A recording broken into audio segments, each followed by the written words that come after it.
Bismillahirrahmanirrahim. Assalamualaikum warahmatullahi wabarakatuh. Alhamdulillahirabbil alamin.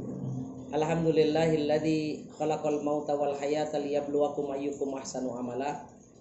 Asyhadu an la ilaha illallah wahdahu la syarikalah wa asyhadu anna Muhammadan abduhu wa rasuluhu alladzi la nabiyya ba'dah. Fa inna khairal hadis kitabullah wa khairul hadi hadi Muhammad sallallahu alaihi wasallam. Basarul umuri muhdatsatuha wa kullu bid'atin dalalah wa kullu dalalatin finnar. Sahabat umat yang dirahmati oleh Allah Subhanahu wa taala. Alhamdulillah kita berjumpa lagi pada kesempatan kali ini kita menemani sesi sahur sahabat umat sekalian. Perkenalkan pada malam ini saya didampingi oleh kakak saya. Beliau biasa dikenal dengan sebutan JW. Nama panjangnya Jani Waksman, Brother Jani Waksman dari Muslim on Wheel. Alhamdulillah. Beliau lebih cocoknya saya anggap sebagai kakak dalam kehidupan saya, ya. Terima kasih. Dan saya Perkenalkan juga sahabat saya yang selalu menginspirasi saya, Kang Salman Al-Farisi, saudara saya di Bikers Brotherhood 1% MC. Yang terima kasih sudah diundang sahur bersama di sini, Kang.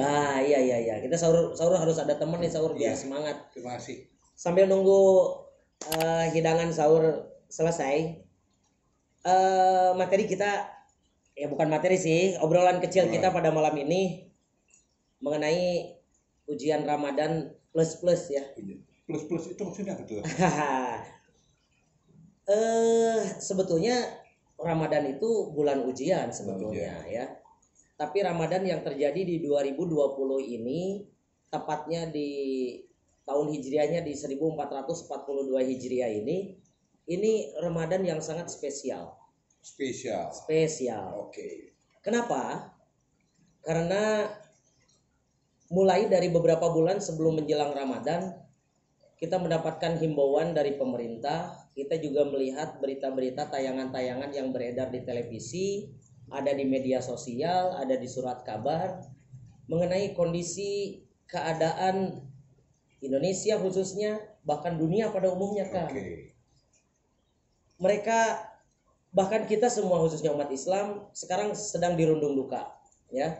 Sebentar, Kang. Boleh saya potong dikit? Mangga. Sebelum lupa, saya pikir kayaknya sebaiknya kita download aplikasi Umma di your application store. Untuk pertanyaan. Kita ada sesi tanya jawab nih. Betul. Silakan bertanya. Nah, caranya adalah dengan menekan gambar panah di sebelah kanan bawah. Pensil di sebelah kanan bawah ya. Oke, siap. Silakan. Siap. Oke ya. Sekali lagi bagi yang belum mendownload aplikasi Umma bisa dicek di Play Store-nya masing-masing. Silahkan download aplikasi Umma. Di situ banyak segala macam yang insya Allah bermanfaat terutama di bulan Ramadan ini, bahkan sampai menjelang setelah Ramadan juga, bahkan sebelum Ramadan gitu ya. Baiklah, obrolan kecil kita pada malam ini, saya teringat dulu guru saya pernah membahas ini beberapa tahun yang silam. Kenapa? Fenomena yang terjadi sekarang, banyak keluhan-keluhan dari warga masyarakat, pekerjaannya diberhentikan, ya, rawan pangan, rasa ketakutan yang begitu besar mengenai salah satu katanya virus sih, namanya COVID-19 lebih utamanya ya.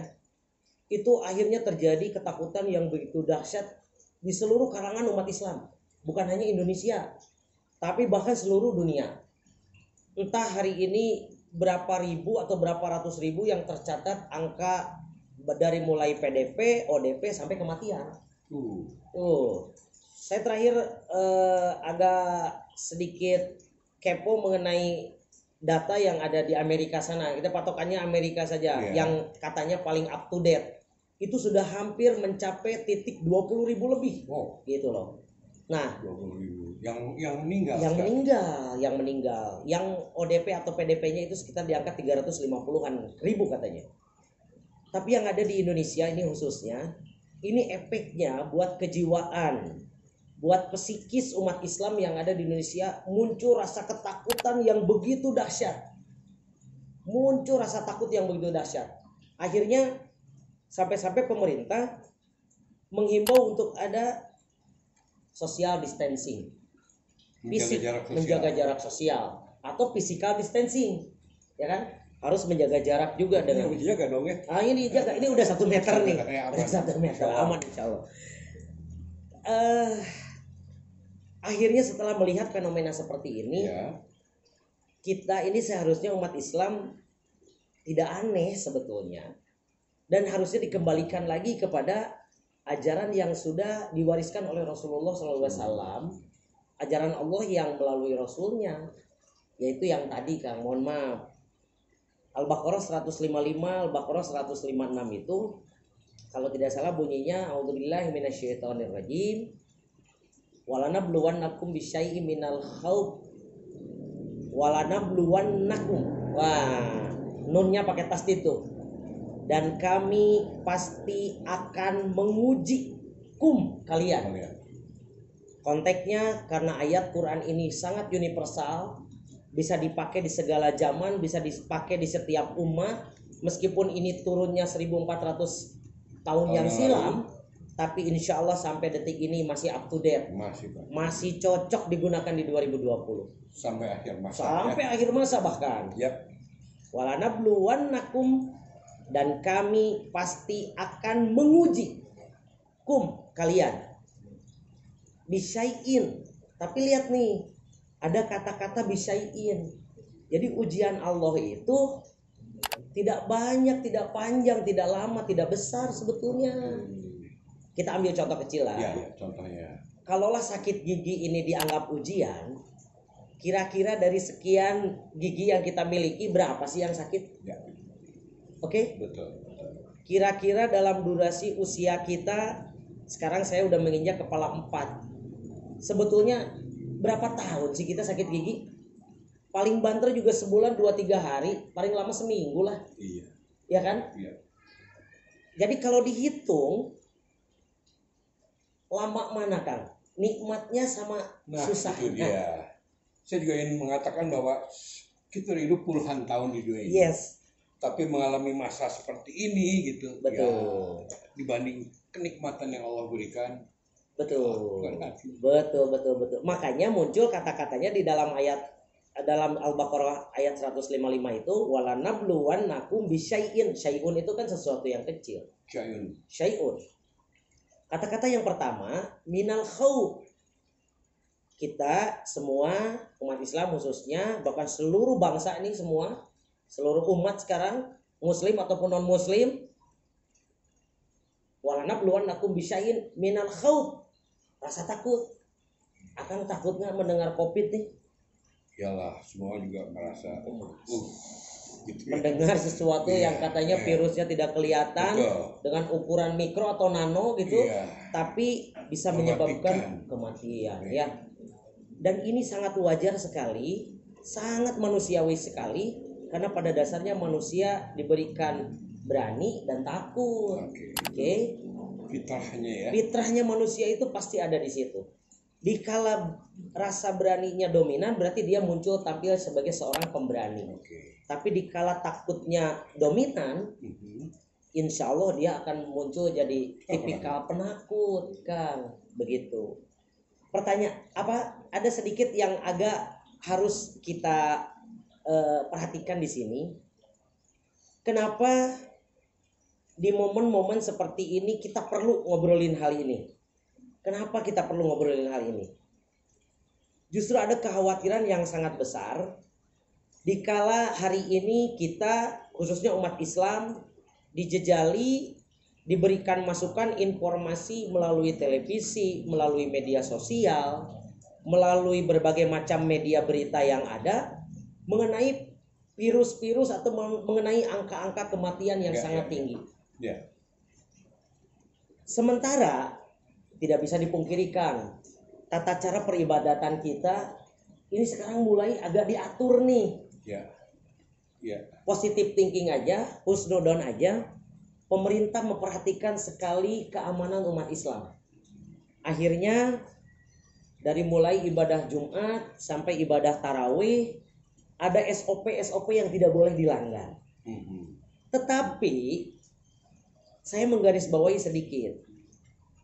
Bahkan kajian-kajian yang sifatnya bertemu langsung itu mulai ada pembatasan. Sekarang semua harus melalui streaming online dan lain sebagainya. Tapi kita tetap bisa belajar kan? Tapi kita tetap harus bisa belajar. Jalan terus, Majelis Ta'lim harus jalan terus. Kita gunakan teknologi lah hari ini yang ada. Ada kekhawatiran begini. Saya ambil contoh, dikala fisik kita lapar, anggap saja perut kita lapar, tenggorokan kita haus, secara otomatis manusia pasti akan mencari makanan. Ya. Kalau lapar, refleks lah itu. Ya. Entah mau membeli, entah mau meminta, entah mau seperti apa. Yang jelas pasti mereka berikhtiar untuk memenuhi itu. Ya. Tapi dikala ruhani kita lapar, kita hari ini jarang dikasih masukan, kita hari ini jarang mendapatkan majelis-majelis kajian seperti, mohon maaf, yang biasa kita lakukan dalam seminggu. Akang pun mungkin beberapa kali menghadiri ya. Hari ini kan semua bahasanya apa? Lockdown, karantina lokal atau apa? Tiarap. Khawatirnya kita ini akan jadi ruhani kita ini akan haus. Ya. Ruhani kita akan haus, akhirnya penyakit psikis yang muncul. Bahkan yang lebih khawatir lagi, kita akan bergeser, fitrah kita akan bergeser dikala kita hanya memikirkan asupan jasmani saja tanpa memikirkan asupan ruhani. Hati dan otaknya tidak dikasih makanan. Makanan ruhani kita nih yang seperti ini kan. Nah, untung ada umat. Untung ada umat nih yang memfasilitasi umat untuk tetap bisa melaksanakan kajian-kajian seperti ini. Saya dapat masukan yang inspiring buat saya ya. Oke. Dalam masa lockdown ini, beberapa ini, nanti orang keluar tuh dengan berbagai karakter. Siap. Ada yang dia menghabiskan waktunya dengan main game. Oh yes. Ada yang jadi gemuk makan mulu, dan ada yang menghatamkan Quran beberapa kali. Ya. Dan ada yang menambah ilmunya dengan dengan taklim melalui persos seperti ini, seperti rumah ini misalnya. Saya kira itu juga pilihan kita, dan artinya kalau kita mau belajar, memetik manfaat, Allah memberi mudahan semuanya. Iya, betul. Kita lanjutkan tadi ya. Ya. Dalam ayat tersebut Allah pasti menguji, ya. Entahlah ini disebut ujian atau cobaan, itu kembali lagi kepada pribadi yang menerimanya. Kalaulah sudah dianggap layak untuk diuji, melaksanakan seluruh perintahnya, berarti itu masuk kategori ujian. Tapi kalaulah seandainya, mohon maaf nih, untuk yang masih belum menuju ke arah sana, kayaknya lebih pantas ini disebut cobaan kayaknya gitu kan. Wallahu a'lam bishawab. Saya takut sekali ngomongin itu. Tapi walanabluwannakum bisyai'in minal khauf. Hari ini seluruh umat manusia, bukan hanya yang di Indonesia, merasakan ketakutan yang begitu dahsyat. Apalagi kita mendengar tingkat kematian terus bertambah, yang ODP, yang PDP, pemberitaan terus bertambah. Nanti di akhir ayat ada solusinya, ya. Saya lanjutkan, minal khauf wal ju'. Ju'i. Al-ju', para santri, saya dulu jujur aja sama orang tua, entah dibuang atau seperti apa, saya pernah tahu itu yang namanya kata-kata ju itu. Ju. Jadi kalau santri bilang ju itu lapar. Nah, hari ini kita punya masalah rawan pangan. Sudah mah pekerjaannya diberhentikan. Yang pada bekerja semua sedang krisis sekarang kan. Tingkat PHK yang begitu dahsyat, ya. Kemudian apalagi yang masih mohon maaf nih, fresh graduate, alumni yang baru keluar hari ini tidak bisa melamar pekerjaan. Toh yang sudah bekerja pun diberhentikan. Nah, itu tertulis oleh Allah, walanabluwannakum bisyai'in minal khauf wal ju'. Pasti kita teriak dong. Apalagi ini umat Islam sekarang mendekati sebentar lagi Lebaran, Idul Fitri, biasanya kebutuhan makin meningkat. Makanya dikala pekerjaannya tidak ada, pemasukannya berkurang, ini cobaan yang betul-betul cobaan yang harus kita hadapi. Tapi kita sebagai umat Islam, balikan lagi kepada ayat tadi. Kita yakin ini sudah tertulis di dalam Al-Quran. Jangan aneh, jangan khawatir, jangan juga ini jadi sesuatu yang baru. Minal khauf wal ju'. Jadi sudah tertulis, pasti semua dicoba mengenai ini. Ada cobaan mengenai ini. Kalimat berikutnya, wanaksim minal amwal, dan kekurangan dari harta. Oke, hari ini mulai kita mendengarkan atau kita memprediksi pasti akan tingkat kemiskinan itu akan semakin bertambah. Apalagi kita memperhatikan kondisi fluktuasi dolar terhadap rupiah lah, ya. Itu para ahli ekonomi yang berbicara sudah di angka berapa sekarang, akhirnya banyak industri yang gulung tikar. Efeknya, imbasnya, para pekerja kita akhirnya naksi minal amwal, kekurangan materi. Mulai dari sembako yang sudah mulai sulit didapatkan, ya. Sudah mulai agak sulit didapatkan. Minimarket jam bukanya juga sekarang sudah dibatasi. Betul. Katanya hanya sampai batas maksimum jam 18 tiap sore. Apakah itu tidak masalah? Itu masalah. Buat umat Islam itu masalah.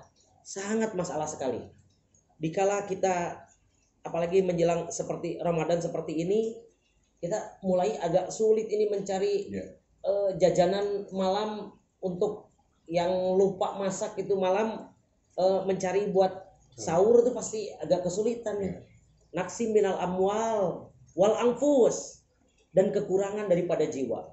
Mulai tadi sudah dibahas di awal, tingkat kematian yang begitu banyak, ya. Ada kalimat yang sangat menarik di ujung, kan, wasamarot. As-samarot itu arti katanya itu buah-buahan, kan. Buah-buahan. Kenapa Allah di situ menuliskan kekurangan daripada buah-buahan? Padahal yang kita makan setiap hari apa? Beras, kan? Nasi, padi. Tapi begitu maha pintarnya Allah, padi itu kan buah juga, kan? Iya. Dari tangkai padi. Iya. Betul nggak? Betul. Hah? Apalagi coba? Pasti semua ini buah-buahan namanya. Iya. Pasti buah-buahan. Cuman beda aja bentuknya, kan? Beda bentuk, beda jenis, dan kita beda menamakan. Ya. Tapi Al-Quran itu menyebutkannya wastamarot. Wastamarot. Berikutnya, wabasyiris sobirin. Berilah kabar gembira buat orang-orang yang bisa melewati krisis ini dengan kesabaran. Ya, berilah kabar gembira. Jadi kita apalagi Ramadan ini melatih kesabaran, kan? Betul. Kita dilatih untuk bersabar, menahan lapar, dari mulai terbit fajar sampai terbenam matahari, dari mulai azan subuh sampai adzan maghrib. Dikala menghadapi hal-hal seperti ini juga kita harus sudah mulai bersabar. Bersabar kita harus ditambah, ya. Apalagi ada salah satu keterangan yang menyebutkan dikala kita mendapatkan masalah, ya. Dikala kita akan mendapatkan masalah, dikala kita mendapatkan musibah yang begitu dahsyat, wasta'inu bis-sabri was-shalah. Kalimat ista'ana yasta'inu itu selalu kita bacakan di setiap rakaat kita sholat. Karena itu ada dalam surat Al-Fatihah, kan? Ihdinas siratal mustaqim siratal ladzina an'amta 'alaihim ghairil maghdubi 'alaihim waladdallin. Wasta'inu bisabri wa iyyaka na'budu wa iyyaka nasta'in. Nah, kan? Iyyaka hanya kepadamu lah na'budu kami beribadah. Wa iyyaka dan hanya kepada Engkau lah ya Allah nasta'in kami memohon pertolongan. Dikuatkan lagi dalam kalimat yang tadi.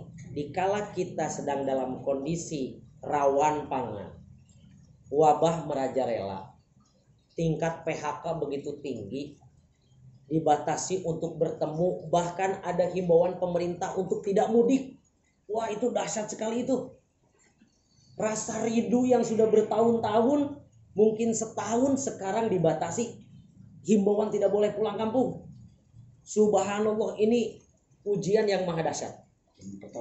Dan pertama kali kayaknya dalam sejarah, ya. Tapi kita sebagai umat Islam balikan lagi kepada Al-Qur'an. Ista'inu bis-sabri was-shalah. Wa innaha lakabiratun illa 'alal khashiyin. Mari kita meminta tolong kepada Allah dengan apa? Bis-sabri, dengan sabar. Kita redam rasa sabar kita hari ini, meskipun kita tidak bisa bertemu secara langsung dengan orang tua, dengan keluarga di kampung. Alhamdulillah Allah sudah memberikan solusi lebih dulu melalui kepintaran manusia menemukan teknologi. Ya, kita bisa berkomunikasi, kita bisa video call, kita setiap saat ada beberapa aplikasi, diantaranya seperti Uma ini, ya. Ada sesi streaming dan lain sebagainya. Artinya silaturahim itu tidak terputus. Betul. Ya? Tetap berjalan. Silaturahminya paling hanya dibatasi bertemu fisik saja. Jauh di mata, dekat di doa. Betul. Nah, kan? Tapi hari ini kita dekatkan lagi dengan media, ya. Wasta'inu bis-sabri was-shalah. Mari kita sekarang mulai bersama-sama memohon pertolongan Allah dengan rasa sabar. Dan sholatkan. Nah, ada sholat yang setiap hari kita lakukan, sholat wajib 5 kali dalam sehari, kurang lebih 17 rakaat, ditambah lagi rawatib, qobliyah, ba'diyah. Apalagi kita di bulan Ramadan ini, kita diberikan oleh Allah fasilitas qiyamul lail, sholat tarawih, ya. Yang biasanya tahajudnya kendor, full sekarang. Mudah-mudahan itu bisa memupuk rasa sabar kita, bisa mendongkrak pertolongan Allah segera turun ke bumi ini. Tapi ingat, di ujung ayat ini ada sesuatu yang harus kita bahas nih kayaknya. Wa innaha lakabiratun wasta'inu bis-sabri was-shalah. Dan meminta tolonglah kalian dengan rasa sabar, dengan kesabaran, wassalah dan sholat. Wa innaha, hak di sini itu kembalinya bukan kepada sabar, tapi kepada sholat. Ya, kembalikan kepada sholat. Kembalinya kepada sholat haknya. Wa innaha, sebab apa? Hampir setiap orang pasti bisa bersabar, kan? Tapi tidak setiap orang bisa sholat. Wa innaha lakabiratun. Aduh. Dan ingatlah bahwa sholat ini lakabiratun, itu sesuatu yang besar. Tidak mudah kan melaksanakan sholat, apalagi yang belum terbiasa. Tapi insya Allah dengan keyakinan yang kuat, lakabiratun illa, kecuali alal khashiin, bagi orang-orang yang khusyuk. Kalau orang-orang yang khusyuk insya Allah bisa mendawamkan ini. Tapi kalau yang mohon maaf nih, yang kurang sabar, boro-boro kan, sholat itu ditantang untuk kesabaran. Jadi tidak bisa melaksanakan sholat tanpa sabar. Sabar, kita harus sabar. Apalagi kalau imamnya pakai bacaan-bacaan yang panjang, qiyamul lail itu lama, itu harus sabar. Dan ingat, sholat itu jauh lebih dahsyat daripada sabar. Ya. Kadang-kadang kalau imam terlalu panjang, gak asik kah imamnya? Itu nggak sabar. Itu nggak sabar itu. Wa innaha lakabiratun illa 'alal khashiin. Ayat berikutnya Al-Baqarah 156-nya. Ya, tadi 155, sekarang 156-nya. Alladzina idza asobathum musibah qalu inna lillahi wa inna ilaihi raji'un. Ya. Alladzina, dan orang-orang yang idza manakala asobathum mengenai kepada mereka al musibah qalu mereka berkata inna lillahi sesungguhnya segala sesuatu milik Allah wa inna ilaihi rajiun dan sesungguhnya segala sesuatu dikembalikan kepada Allah. Oke. Ini ada sedikit pertanyaan nih ya dari rekan-rekan yang kemungkinan sedang sama-sama ikut melaksanakan sahur juga ya, dari sahabat Umma nih masuk ini ke HP saya nih ya. Ada pertanyaan itu mengenai yang tadi. Kalau sholat jaraknya jauhan, oh ini dari Joni, dari sahabat Joni nih. Kalau sholat jaraknya agak jauhan, apa nggak mending sholat di rumah aja? Ini pertanyaan yang banyak. Ini pertanyaan real time nih. Sekarang yang lagi ada yang betul-betul sama-sama kita laksanakan sekarang. Kalau sholatnya agak jauhan, apa nggak mending sholat di rumah aja? Sebetulnya sahabat Joni ini nanya atau dia ngetes, dia sebetulnya udah tahu jawabannya nih, Mohon maaf saya agak sedikit hanya memperkuat aja nih statement yang disampaikan oleh sahabat Umma ini. Seorang imam itu diharuskan untuk selalu memberikan himbauan kepada makmumnya, sawu sufufakum fa inna taswiyata sufuf min tamamis shalah. Rapatkan dan rapihkan barisan. Ada bahasa rapatkan dan rapihkan barisan. Fa inna taswiyata sufuf min tamamis shalah. Karena sesungguhnya rapatnya barisan ini itu salah satu bagian dari tamamnya sholat, dari keutamaan sholat. Nah, sahabat Joni itu sebetulnya sudah mempunyai jawaban sendiri nih. Jadi apakah sholatnya tidak lebih baik munfarid gitu loh kurang lebih. Ingat, terutama di Qiyamul Lail nih, terutama di Tarawih nih, kita seakan-akan sekarang sudah jadi sesuatu yang harus, bahwa Tarawih ini harus dilaksanakan berjamaah di masjid. Padahal ini kakak saya ini senyum-senyum nih, beliau pernah membahas nih dulu hadisnya nih ya. Kalau tidak salah dalam riwayatnya Rasul pun tidak hanya beberapa kali melaksanakan 3 hari kalau nggak salah. Ya kan? 2 apa 3 kali gitu loh ya. Melaksanakan tarawih berjamaah karena khawatir tarawihnya jadi dianggap wajib ya. Bahkan kita ambil hikmahnya saja. Prevention is better than cure. Ya, anak milenial pasti tahu lah itu. Antisipasi itu lebih keren daripada kita harus mengobati. Dengan himbauan pemerintah ini, kita kan harus taat nih dengan himbauan pemerintah. Atiullah wa atiur rasul. Kita harus taat kepada Allah dan taat kepada Rasul. Wa ulil amri minkum. Hari ini pemerintah memberikan himbauan melalui dinas kesehatan, melalui badan BNPB, BPBD dan lain sebagainya untuk menjaga jarak social distancing. Ya, kita ambil hikmah. Justru kita nih para imam, kita nih pada dasarnya semua imam. Anda semua yang ada di rumah imam. Karena ada keterangan dari Rasulullah, kullukum ra'in wa kullukum mas'ulun an ra'iyatihi. Pada dasarnya setiap kita adalah imam. Pada dasarnya setiap kita adalah pemimpin. Dan setiap kita akan dipintai pertanggungjawaban akan masyarakat atau umat yang dipimpinnya. Oke? Dimulai itu. Boleh nggak saya potong? Siap. Tadi ya, ini juga menggelitik saya juga. Oke. Mengenai tadi sholat di masjid dengan berjarak. Betul. Tapi Ustaz dikatakan adalah keutamaannya adalah merapatkan dan merapikan. Itu utama ya. Betul. Artinya kalau kita sholat tapi berjarak, sahkah sholat kita? Oke. Walaupun saya setuju, alternatif kedua yaitu dengan kondisi sekarang ini adalah munfarid di rumah. Betul. Sama halnya dengan tarawih kita barangkali akan lebih keren kalau sekeluarga di rumah, Nah, ya. itu poinnya Kang. Oke. Itu poinnya Kang.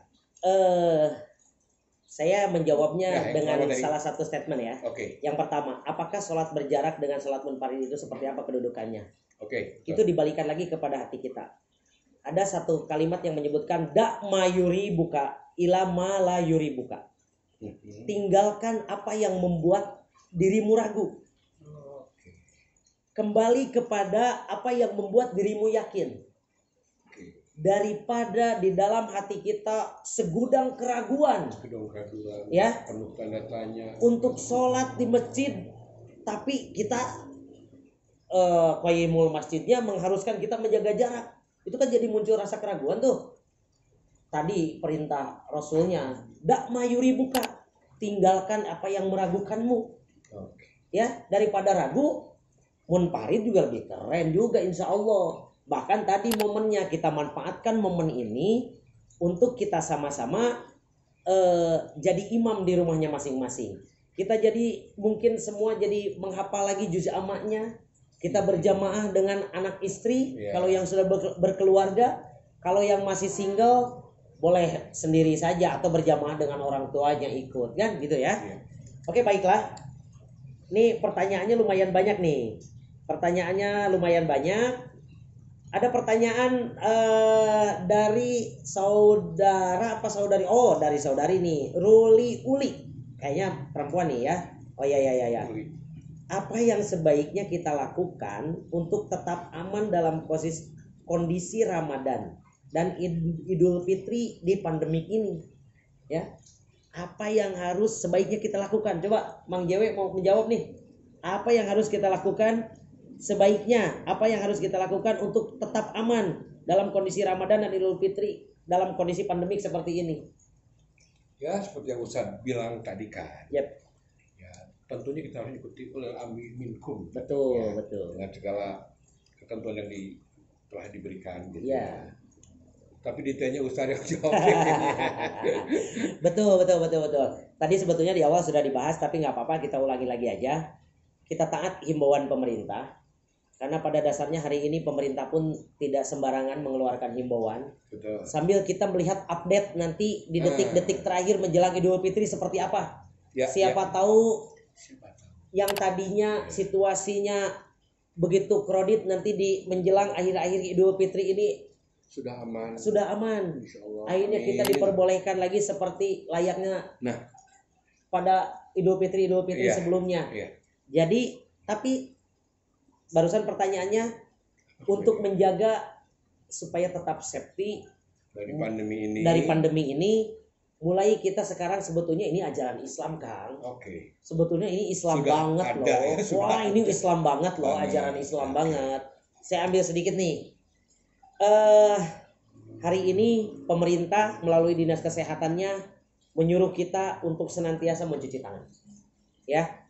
Ada yang menggunakan hand sanitizer, ada juga yang hanya menggunakan air yang mengalir saja, ada yang hanya menggunakan sabun mandi biasa, ada yang deterjen biasa. Islam itu sebetulnya keren sekali. Kita yakin Islam ini keren sekali. Sebetulnya di dalam Al-Quran itu tidak ada perintah untuk berwudu, tapi perintahnya itu perintah sholat. Ya, tapi ingat, dalam usul fikih, amrun bisyai'in, amrun biwasailihi. Kalau kita diperintah untuk sholat, berarti kita diperintahkan untuk melakukan hal-hal yang mengarah kepada sahnya sholat. Hal yang mengarah kepada sahnya sholat itu diantaranya wudu. Bahkan sebetulnya Islam ini perintah menggunakan air yang bersih, mencari sumber air yang bersih itu perintah juga. Jadi dari mulai tukang sanyo sampai orang-orang yang hari ini menyediakan fasilitas untuk sarana air bersih itu perintah. Karena amrun bisai'in, amrun biwasailihi. Perintah untuk melakukan sesuatu itu berarti perintah untuk hal-hal lain yang mendukung itu. Ya, umat Islam lebih keren juga nih. Islam tuh sebetulnya sudah tidak usah aneh dikala disuruh mencuci tangan. Dalam sehari berapa kali sholat wajib, Kang? 5. Berarti 5 kali wudhu ya? 5 kali membersihkan diri, mensucikan diri. Betul. Wudhu. Okay. Wudhu. 1 kali wudhu itu 3 kali loh. Cuci tangannya. Berarti berapa? 15 kali. Oke? Itu belum ditambah oleh yang qiyamul lail. Atau bahkan mungkin ada nih salah satu sahabat yang dijamin masuk surga gara-gara dia senantiasa menjaga wudhunya. Kenapa tidak kita ambil sekarang dari sana, ya? Baiklah. Sahabat Ummah yang dirahmati Allah, ya, sahabat Ummah yang dirahmati Allah, pertanyaan terakhir nih. Ya, oke, pertanyaan terakhir. Oh iya, ini pertanyaan keren nih. Ini pertanyaannya dari sahabat Ummah yang bernama Roy. Entah di mana nih Roy tinggalnya. Okay. Ustadz, gimana caranya kalau mau gabung ke komunitas motornya? Ini mah Brother JW nih yang harus menjawab. Jadi Brother JW ini di Muslim on Wheel. Padahal sebetulnya beliau juga senior saya di 1%. Ya. Beliau senior saya. Saya juniornya jauh lebih dari beliau. Jadi bagaimana? Jadi yang pantas untuk menjawab pertanyaan dari saudara Roy ini Brother JW. Silakan my brother. Oke. Brother Roy, saya kira gampang banget untuk jadi members di Muslim on Wheels. Salah satu yang paling simpel yaitu follow aplikasi Ummah. Itu dulu aja. Oke. Oke. Itu dulu. Setelah itu baru kita akan dapat informasi lainnya. Ya. Selamat. Nanti Brother Roy itu ya, Brother Roy itu insya Allah di aplikasi Ummah nanti ada kolom Muslim on Wheel. Cari aja, kepoin aja. Iya. Cari kolom Muslim on Wheel. Ya. Insya Allah Muslim on Wheel ini para bikers yang soleh lah. Saya berguru sama Muslim on Wheel. Insya Allah maunya soleh. Mau lebih soleh. Insya Allah. Kita nanti bersama-sama riding ya. Baiklah sahabat Ummah yang dirahmati Allah. Mudah-mudahan apa yang kita perbincangkan dari mulai awal tadi sampai ini sebentar lagi ini menjelang akhir sahur nih, mudah-mudahan ada sesuatu yang bisa diambil oleh sahabat-sahabat Ummah di sana. Sekali lagi kami sarankan untuk sahabat-sahabat Ummah atau yang belum menjadi sahabat Ummah untuk segera membuka aplikasi Play Store-nya, cari di situ aplikasi Ummahnya, silahkan di situ dilihat konten-konten yang ada ya. Insya Allah bermanfaat sekali ya. Insya Allah bermanfaat sekali. Baiklah, karena memang sebentar lagi kita akan mendekati sholat subuh, kita tutup dengan Allahu ya'khudhu bi'aidina ila ma fihi khairun lil islami wal muslimin. Wassalamualaikum warahmatullahi wabarakatuh. Selamat menunaikan ibadah saum. Semoga saumnya diberikan kekuatan ya sampai akhir nanti. Amin. Sekian, saya Salman Al-Farisi. Saya Diwaksman. Mengucapkan selamat melaksanakan ibadah saum. Wassalamualaikum warahmatullahi wabarakatuh. Kita terlahir untuk mencari jalan yang lurus. Dalam mendapatkan pengetahuan, dalam mencari pengalaman, dan dalam mengemban amanah untuk menjadi manusia yang lebih baik. Namun, dalam perjalanan kita, dunia tidak selalu sejalan dengan keyakinan.